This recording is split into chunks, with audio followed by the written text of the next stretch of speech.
I hope you are all doing well. This one is going to be a lot of fun. Not only are we trying to top our time through Fire Red, but we're getting to directly compare two of our runs. Nidoqueen and Nidoking have very similar stats.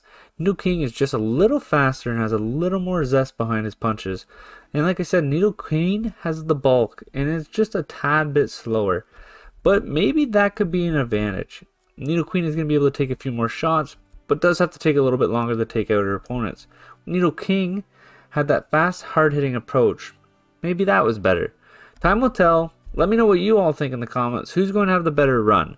And let's try and get this video to 5 likes and have some fun with this one. Nidoqueen starts off with an extremely similar moveset to Nidoking. Only difference is Scratch instead of Peck. And while Peck is definitely more useful for early trainers, but Scratch will 100% do. Nidoqueen makes quick work of the forest, only taking on the mandatory trainer and the bug catcher right before it for a bit of extra XP. Now onto the gym, and we are going to take on Trainer Liam beforehand for the exact same reason we took on that extra bug trainer. And then it's on for our first attempt versus Brock, and well, that goes exactly to plan. Nidoqueen, just like Nidoking, has double kick, and she decides to show some nice footwork and gets out a few double kicks, takes down Geodude and Onix, and only takes 10 HP worth of damage. That's an excellent start for Liz if you don't say so myself. We make our way through Mount Moon next, picking up the Helix fossil because all hail Lord Helix, and then right outside of Mount Moon I decided to teach Nidoqueen Mega Punch. Base 80 power move but only 85% accuracy. This is definitely going to be a nice upgrade to our set. I take on the rival in Cerulean first due to our ground type weakness, and we are so close to learning Body Slam, so figured this is the best routing. Attempt 1 goes pretty poorly though, as Mega Punch is going to be a 3-shot for Pidgeotto, but thankfully it did not get off a sand attack. But unfortunately that means nothing as Squirtle is next, and we miss our first Mega Punch, allowing it to set up withdrawal. And then later it gets a very lucky crit with Water Gun and destroys our Queen. Okay, well let's see how this goes again.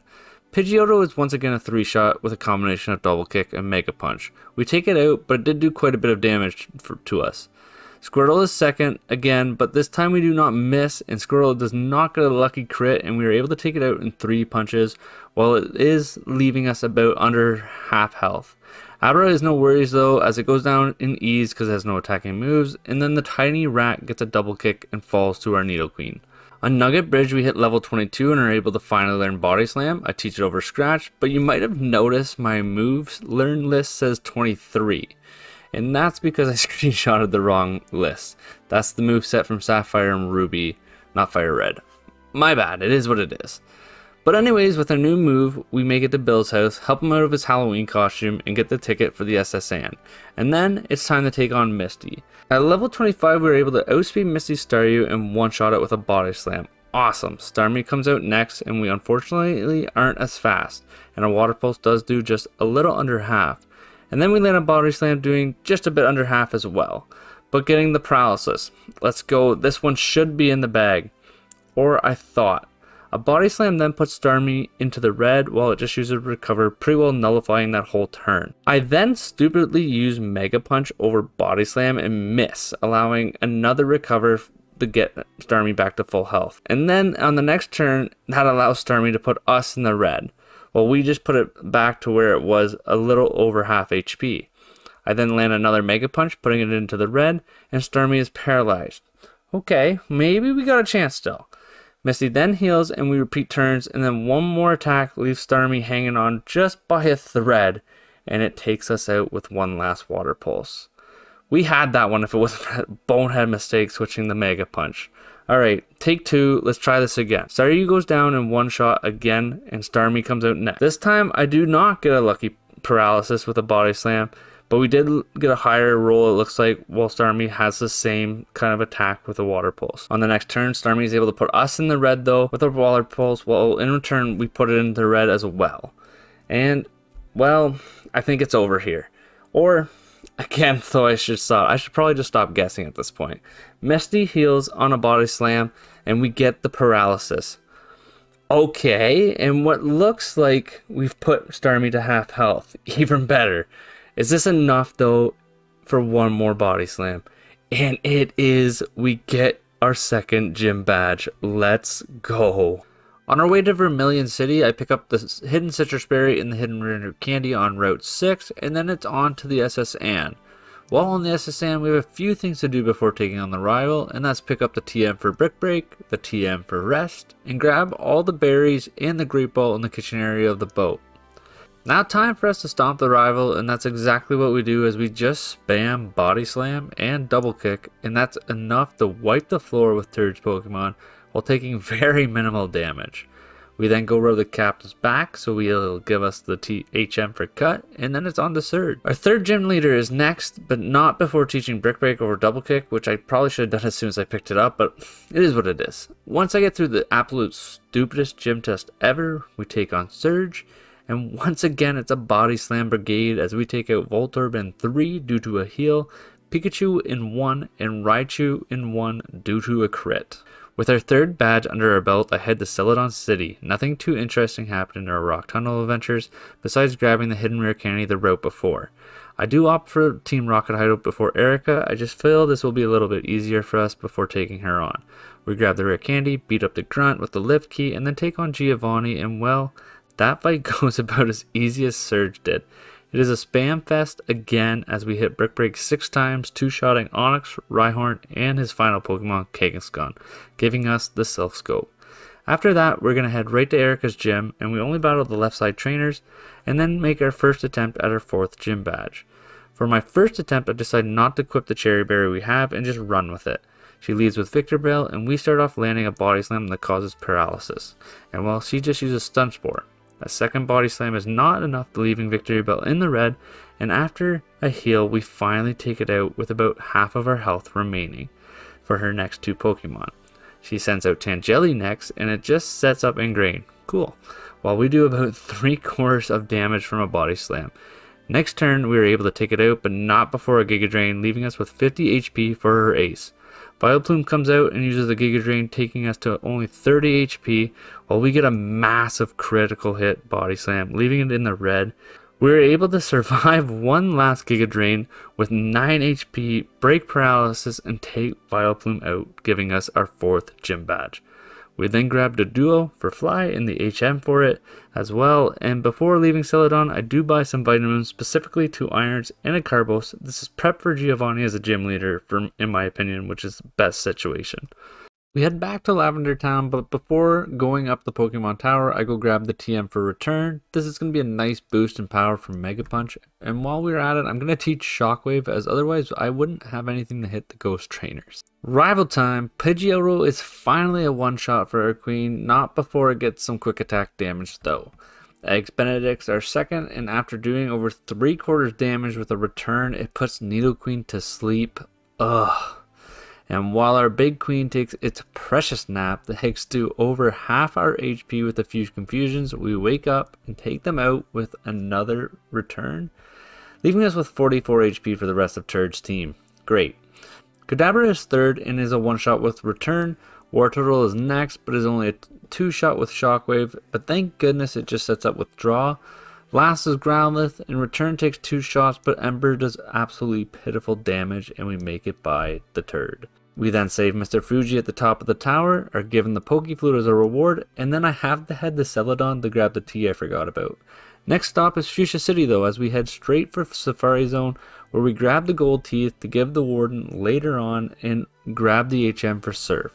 Our 5th badge is in reach as we make our way to Koga. He leads with his coughing, which looks like it's going to be 2-shot with Return, but it lowered our accuracy, causing us to miss, and then it goes boom.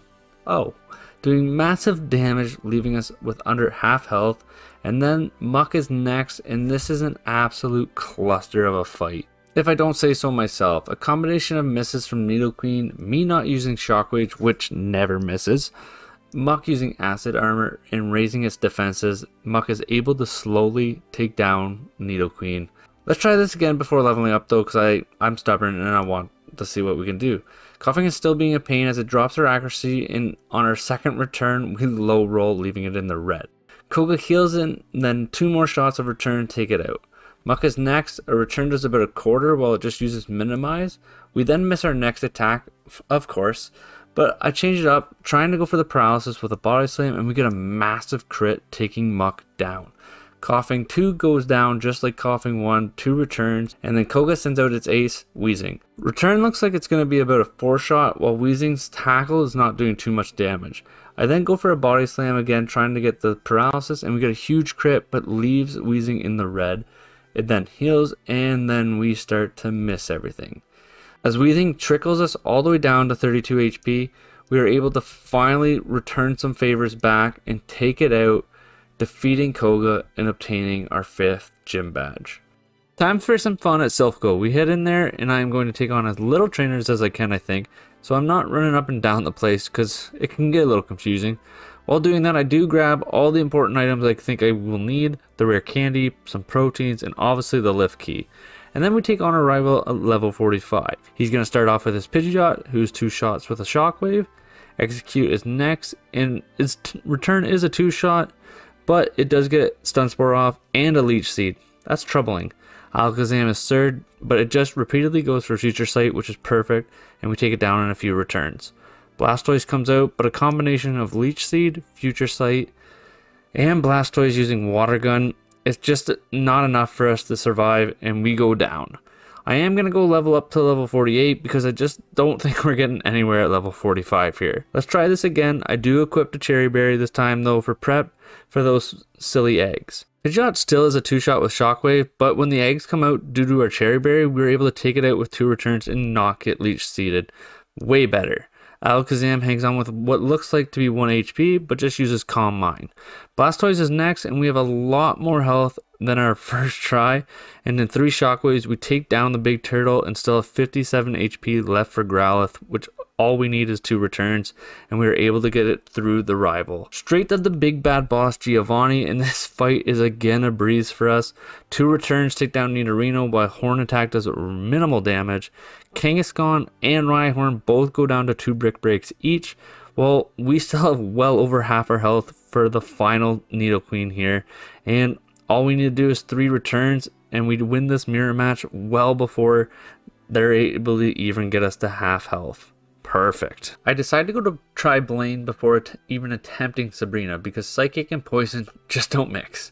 While in the mansion, I head straight to the basement where I will pick up the TM for Blizzard and then grab the secret key that allows us into Blaine's gym. Before taking on anyone in Blaine's gym, I am going to teach Nidoking Surf. Having the knowledge of Nidoking really helped make this decision. We take on all the trainers in the gym, and time for our 6th gym badge. And while Blaine was relatively easy, our bulk truly comes in clutch as we take down Growlithe and Ponyta in 1 Surf. Rapidash is able to get a Fire Blast off, but we take it quite well, leaving us with plenty HP to take on another one if it hits.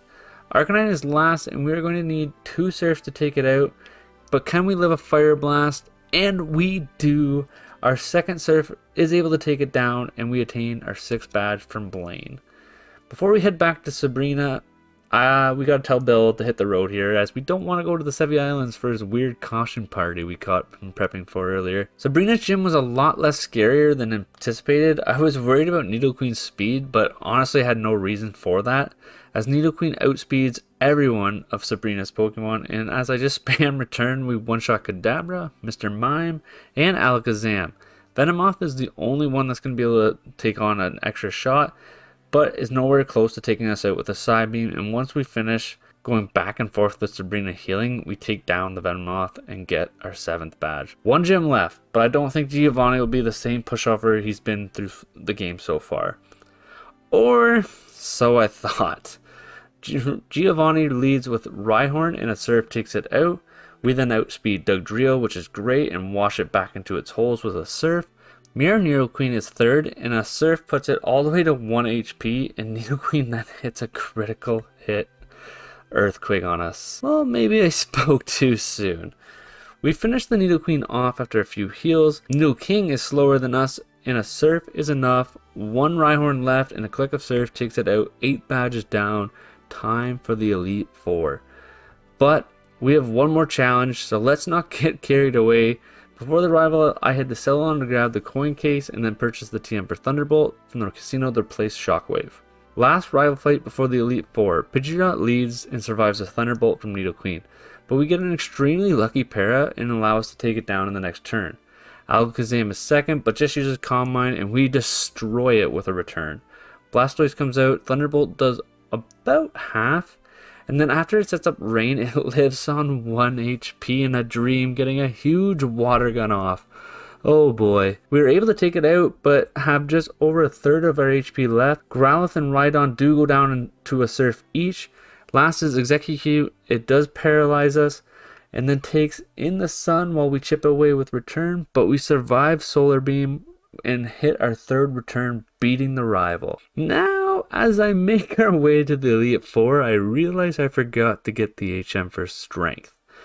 Well, that was dumb. We head back to Fuchsia, grab the HM and the rare candy from the Warden, and make our trek back to Victory Road. Elite Four is here, and we have a tough one to start. I attempt Lorelei at level 60, and well, we are gonna be able to take down the Dugong, Cloyster, and even the Slowbro.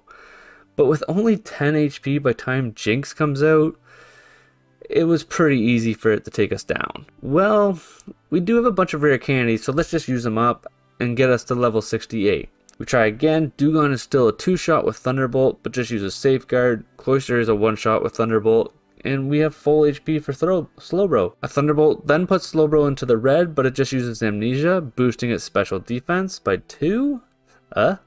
Lorelei then heals while I get a critical hit from return, putting it at about quarter again, and then Thunderbolt takes it out. Jinx is 4th, and we do not one-shot it with a Brick Break, allowing it to put us to sleep, and Liz just does not want to wake up, allowing Jinx to chip away at us and eventually take us down. I tried this fight a couple more times before realizing there's actually a move tutor that could be very beneficial for us, and that move is Rock Slide. This is a physical attacking move with 75 base power and is super effective versus Jinx. Maybe this will allow us to one-shot it. We try this fight one more time, we land a Thunderbolt causing para, then Lorelei decides to heal, and 2 more shots takes it out. Cloyster comes out next and is a one-shot to a T-Bolt. Lobo is 3rd, and Thunderbolt puts it to about a quarter left of health, while it just uses Yawn. We then take it out. Jinx comes out next as we fall asleep, but I have equipped our Chesto Berry. Perfect! Waking us up and allowing us to one-shot Jinx with a super effective Rock Slide. With full HP, we just have Lapras left. A Thunderbolt does about half, activating its Citrus Berry, while Surf does about a quarter to us. I then go for return, hoping to not put it into healing range, which we don't. It just uses Confuse Ray, and Liz champs it out, breaking confusion, takes out the Lapras. Let's go, that was much needed. Bruno is our second Elite Four member, and well, Nidoqueen shows him why he doesn't deserve to be here. A Surf takes down both his Onyxes back to back. Hitmonlee is 3rd, which is going to be a 3-shot while I mix Surf, Rock Slide, and return. His ace Machamp is next, and well, it's also a 3-shot due to me just not realizing return does the most output damage probably here, and for Citrus putting it out of healing range. Last is Hitmonchan, and I finally realized that return is doing the most, and in 2 returns and a Mist Sky uppercut, we're able to finish Bruno off. Agatha. Oh, how I hate Agatha. Agatha with her first Gengar loves to try and set up double team, and that's exactly what it does as 2 Thunderbolts leave it with a sliver of health. And while Agatha heals, I switch to the Rock Slide and start missing. Gengar then uses Confuse Ray, and instead of hitting Gengar, we start hitting ourselves consecutively. We were able to finally take out the first Gengar, but Haunter comes out next, and we actually get a stroke of luck here, getting a flinch from Rock Slide and then taking it out with Surf. But here's the big challenge. Ace Gengar comes out and just obliterates us, putting us to sleep and using Nightmare. Cool. Well, I tried this fight a couple more times, just hoping we'd maybe get some sort of luck. Hypnosis doesn't hit. And we finally get a run. Gengar leads and 2 Surfs put it into the red, while it just set up double team and used Shadow Punch. Okay. Agatha then heals. We get a massive critical hit from Surf, taking it out. Sweet. Haunter comes out next, and another critical Surf hits. Okay, not gonna complain. Ace Gengar is 3rd, it misses Hypnosis, turn 1, while Thunderbolt does about a 3rd, and we then put it into a spot where its Citrus Berry activates, avoiding Agatha using a full restore. It then puts us to sleep, unfortunately, but only after 1 mandatory turn of sleep, we wake up and take it down. Golbat then comes out 4th, and 1 Thunderbolt's all we need.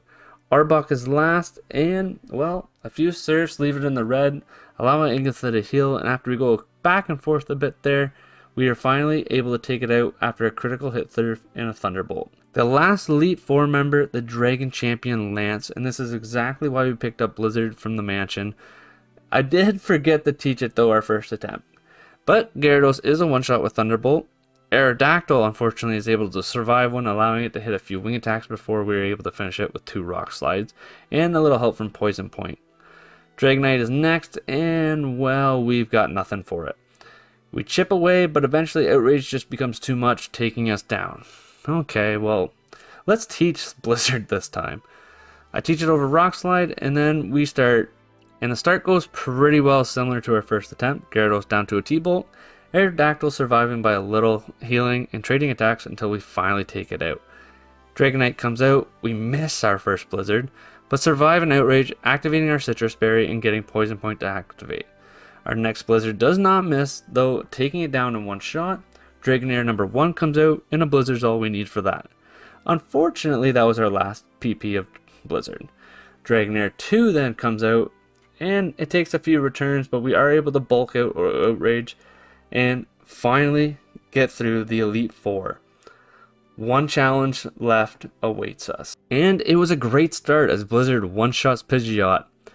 But then Alakazam comes out and outspeeds us, hitting us with a massive Psychic, taking us to 81 HP, but a critical hit return takes it out. Unfortunately, that good luck means nothing as Blastoise comes out and lands a Hydro Pump, washing us away.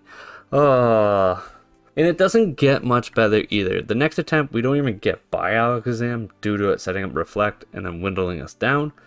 I do eventually get to a point where we meet Executor, finally, but it lives on a thread of HP from a Blizzard and then drops us with Egg Bomb. I even got to a point where Turd only had one Pokemon left, his Arcanine, but our HP was so low that we just could not survive in extreme speed and it took us out. But finally, we get an absolute stroke of luck. Pidgeot goes down to a Blizzard in one shot. Then Alakazam just uses Future Sight. Okay, and a Stab Earthquake is able to one-shot it.